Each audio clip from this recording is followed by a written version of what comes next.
Coucou mes ludopates préférés, bienvenue dans cette série de vidéos sur le salon d'Essen, le plus grand quasiment salon de jeux de société chaque année, qui a lieu au mois d'octobre en Allemagne, dans la ville d'Essen, près de Düsseldorf. Et comme pour cette série, eh ben, voici un nouveau jeu qui nous a mis un peu la puce à l'oreille, et ce jeu c'est Feia Swamp.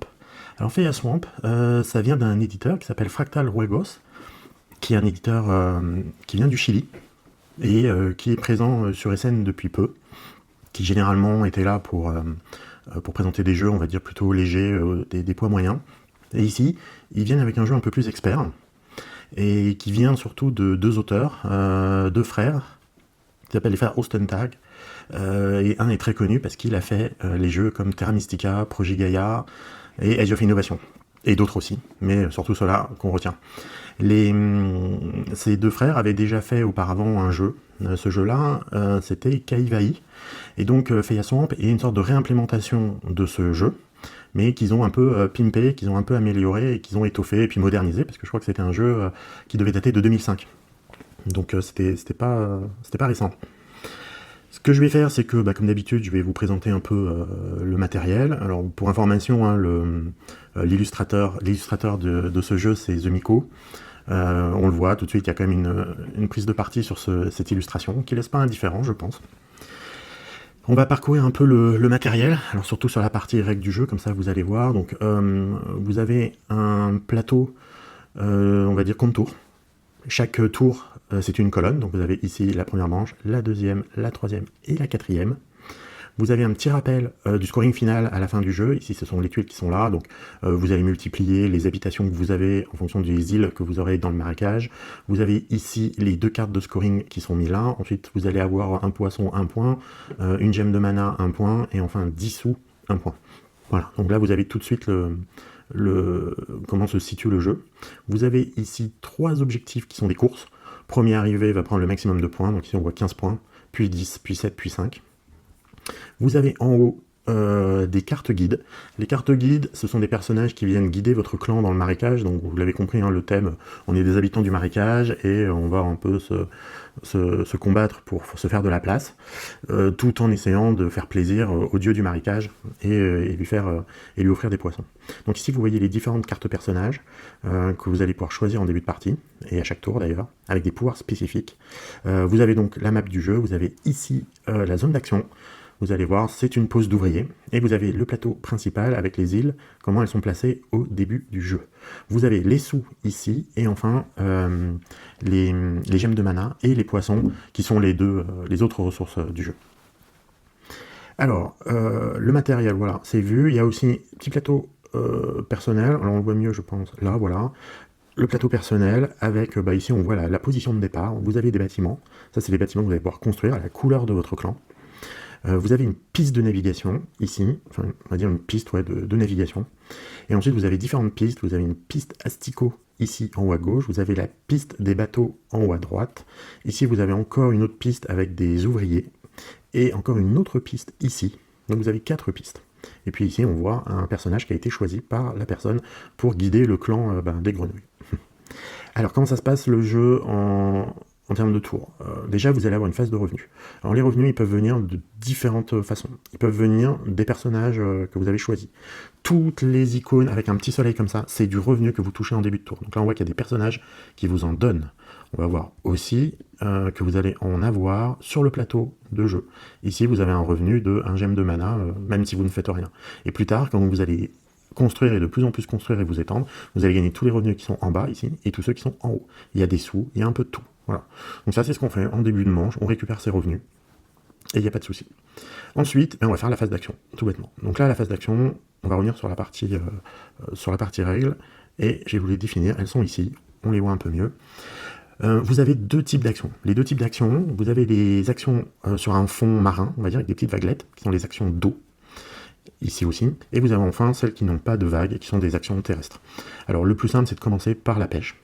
La pêche, c'est cette petite action-là, donc vous voyez, hein, vous avez 4 emplacements, vous venez avec votre ouvrier, vous prenez un emplacement, évidemment vous prenez plutôt ceux qui sont à gauche, parce qu'ils vous donnent un petit cadeau, ou éventuellement des points de victoire, on en voit certains ici, et on voit que les 2 derniers emplacements vous coûtent des gemmes, donc ça c'est moins bien. Donc l'action de poisson, c'est relativement facile.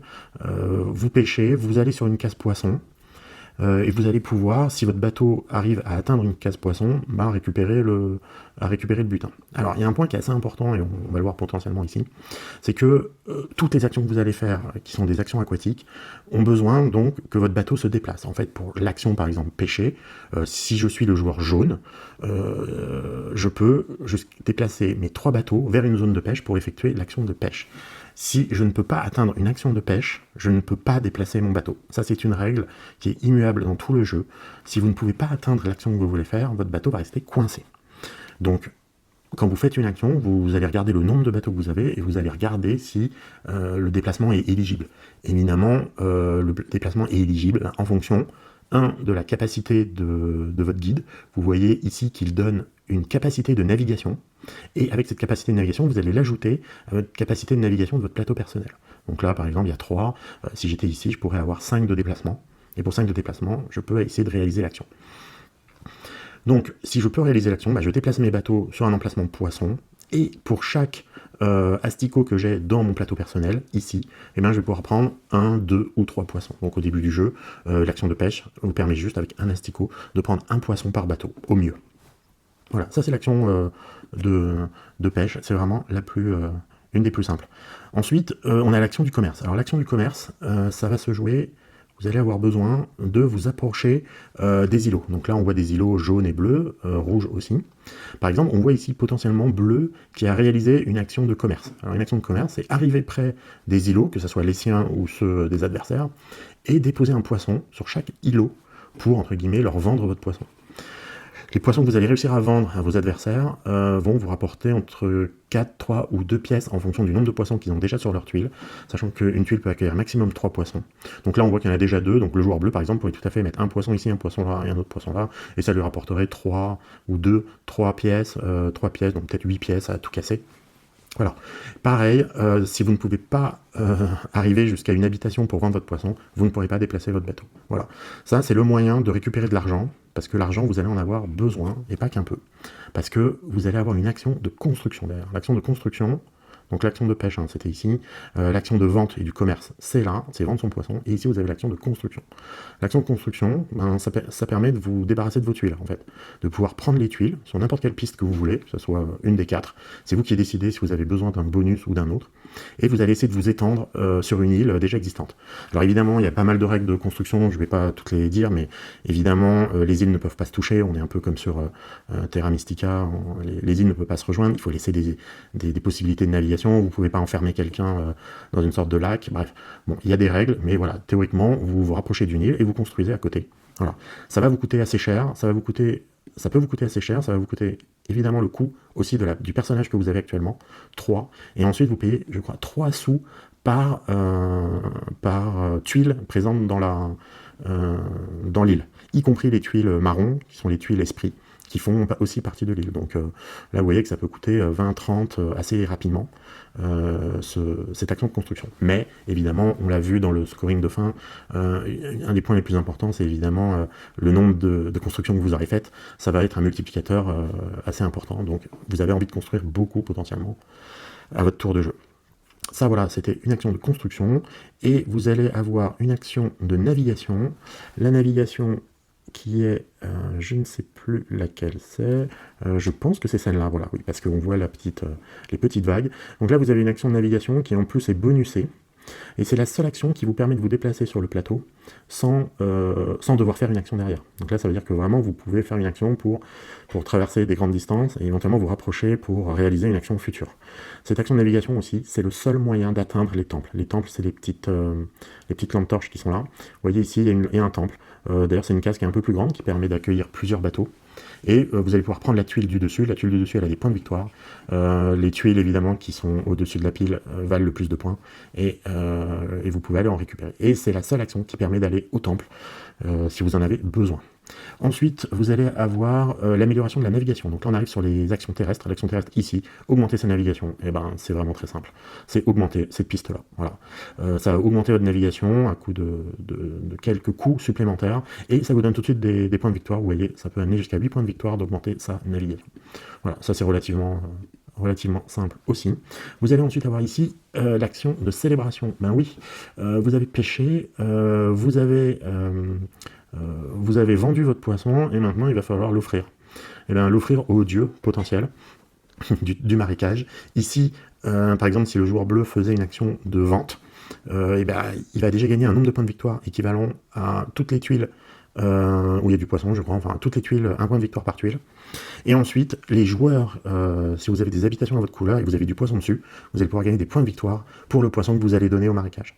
Donc ça, c'est une source de points de victoire aussi. Et ça peut être déclenché du coup par vos adversaires, parce que eux en plus, ils vont en effet toucher un point par tuile sur une île, ce qui est plutôt pas mal. Ça, c'est l'action de navigation. Vous avez ensuite la dernière action du jeu, qui est les tuiles totems. Les tuiles totems, c'est ce qu'on voit là, les tuiles esprit. C'est justement ce qui compose une île au début du jeu. Vous pouvez en rajouter. C'est aussi un multiplicateur de points de victoire, hein. Donc à la fin du jeu, c'est je multiplie ces tuiles totems par le nombre d'habitations que j'ai sur une île. Donc quand vous rajoutez une tuile totem sur une île, vous augmentez sa valeur tout de suite, quoi. Ici par exemple, on voit qu'il y a 4 tuiles totems, c'est une île qui vaut des points. Voilà. Donc vous pouvez rajouter une tuile totem, il y en a ici, vous allez pouvoir la récupérer, la placer à l'endroit ou adjacent à la zone où vous êtes. Vous devez toujours respecter les règles de construction qui dit de ne pas rejoindre 2 îles, de ne pas bloquer des accès. Et vous allez pouvoir mettre sur cette tuile le totem qui est là. Donc il y a un totem qui bouge à chaque fois que vous faites cette action et qui va bonusser l'île avec l'esprit du marécage. En gros, ça vous permet de vendre à un meilleur prix vos poissons, ça permet de gagner plus de points de victoire. En gros, toutes les actions que je vous ai dit auparavant, ben, elles vont être bonusées par ce totem mis sur une île. Donc vous avez complètement intérêt à le placer à un endroit qui vous arrange si vous voulez marquer beaucoup de points ou récolter beaucoup de ressources. Voilà, je pense que j'ai dit quasiment toutes les actions du jeu sans vraiment non plus rentrer dans les détails. Donc le scoring, comme je le disais, vous allez l'avoir sur les cartes aussi, là, qui ont été tirées au hasard, qui vont donner points de victoire. Le principe du jeu, c'est vraiment nombre d'habitations fois le nombre de tuiles totem. Voilà, ça va faire des points de victoire, mais vous avez aussi les courses à l'objectif qui sont là, plus tous les points que vous aurez à droite à gauche. Donc voilà, pas mal de choses à réaliser. Le jeu, donc, est une réimplémentation d'un jeu de 2005. Moi, je ne connaissais pas du tout Kai-Vai, je ne sais pas comment il s'appelle, Kai-Vai. Je ne connaissais pas du tout ce jeu. On voit que, a priori, de ce que j'ai lu, ils ont repris la base du jeu, qu'ils ont pimpé avec des mécanismes de Terra Mystica, de Projet Gaia, etc. Le premier jeu avait une action de pêche qui lançait des dés. Là, vous n'avez plus du tout de dés. C'est vraiment, ils ont enlevé le hasard et ils ont remis des mécanismes qui, a priori, ont bien marché dans leur jeu. Je pense que c'est plutôt une bonne pioche, donc les gens qui connaissent déjà cette typologie de jeu vont pas du tout être perdus. Premier qui passe va pouvoir récupérer une tuile bonus qu'il va pouvoir utiliser dans les tours suivants. Le premier qui passe aussi rend son personnage et doit en récupérer un nouveau. Les personnages qui ne sont pas pris ont des poissons dessus, donc tous ceux qui sont les mal aimés pendant les premiers tours deviennent de plus en plus intéressants derrière. Tout ça, c'est des mécanismes qu'on connaît déjà sur ces autres jeux, il les a repris, et moi je trouve ça très bien. Le scoring, pareil. En gros, il a quand même épuré, ils ont récupéré un jeu qui est plus, on va dire, thématique quand même, que ce que l'était Terra Mystica ou Projet Gaia, où bon, vous aviez ces bols de pouvoir qui étaient quand même très abstraits, vous aviez ces terraformation qui n'était pas non plus un thème ultra encourageant, et là, ils l'ont récupéré sur quelque chose qui est illustré en plus de façon assez jolie, je trouve, et qui donne un peu de sens. En effet, voilà, on pêche des poissons, on les vend, on les donne aux dieux, et on essaye de se développer et de développer son plateau personnel, parce qu'évidemment, plus vous avez de bateaux, plus vous avez d'ouvriers, plus vous allez pouvoir faire longtemps avant de passer. Alors c'est sûr que parfois on a envie de passer plus vite, parce que vous voyez, même en fin de partie, le premier qui passe, il peut avoir 10 points par exemple. Bon, c'est peut-être pas si négligeable que ça. Voilà, donc c'est vraiment intriguant. Moi j'aime beaucoup le fait aussi que les bateaux restent coincés, c'est-à-dire que vraiment, si vous ne pouvez pas faire l'action, le bateau ne se déplace pas. Ça veut vraiment dire que si vous allez à un côté de la map pour aller pêcher et qu'ensuite vous devez aller à l'autre bout de la map pour faire autre chose, en gros vous avez quand même de la planification à faire, parce que sinon votre bateau il est coincé. Le seul moyen de le décoincer, c'est d'avoir l'action de navigation qui elle permet de faire juste du déplacement, mais on a quand même l'impression que cette action, on n'a pas envie de la faire, on a envie d'enchaîner les actions, on a envie de pêcher, puis de rebondir à une construction, puis à une célébration, et de pouvoir enchaîner, et sur tous ces bateaux. Et vous voyez, on démarre avec 2 bateaux, et on peut en récupérer un supplémentaire. Il y a 2 ouvriers à récupérer récupérer pendant la partie. Donc vraiment, il y a cette planification qui va être intéressante, et je pense qu'évidemment, avec la construction qu'il va y avoir, les places vont être très chères.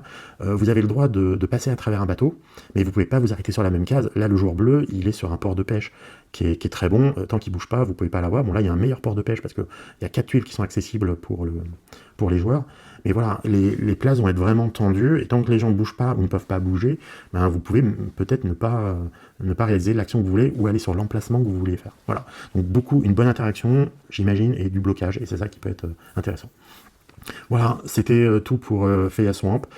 J'espère que ça vous titille aussi. En tout cas, nous, je pense qu'il faut qu'on le prenne, parce que il va être un peu en dessous de tous les autres jeux qu'a fait cet auteur, mais je pense qu'il va pas être non plus dénué d'intérêt. J'aime bien ce petit mélange qu'il est allé chercher, qui est du connu, avec un thème un peu plus présent. Moi, je trouve ça très bien. Voilà. Sur ce, ciao!